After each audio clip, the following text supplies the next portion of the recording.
এখানে আলু নিয়েছি, লবণ দিইনি, জিরে গুঁড়ো, ধনে গুঁড়ো, গরম মশলা আর ঝাল লঙ্কা গুঁড়ো। এটা আমি মাখিয়ে নেব। মাখিয়ে নেওয়ার পর আমি এখানে কর্নফ্লাওয়ার দেবো। এখানে কড়াই আমি তেল গরম করতে দিয়েছি। কর্নফ্লাওয়ার দিয়ে মাখিয়ে নেব।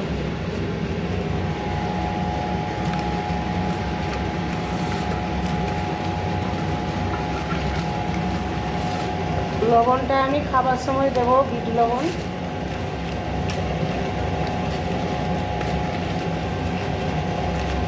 মাখানো হয়ে গেছে।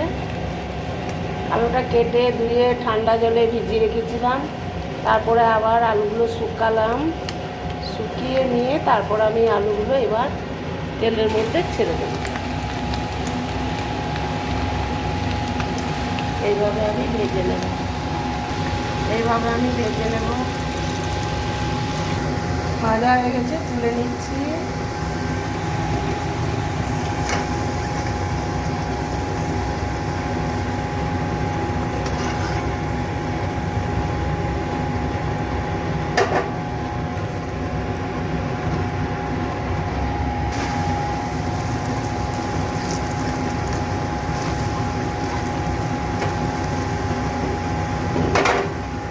বন্ধুরা, আমার এই ভিডিওটি আলুর চিপস যদি ভালো লাগে লাইক, শেয়ার, সাবস্ক্রাইব করে পাশে থাকবেন।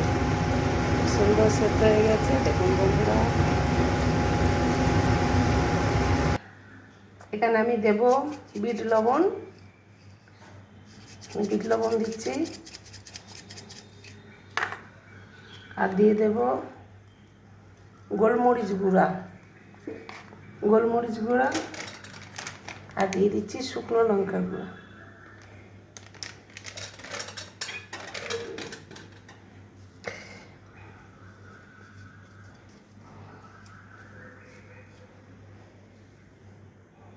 রেডি বন্ধুরা। ভালো লাগলে লাইক, শেয়ার, কমেন্ট করে পাশে থাকবেন।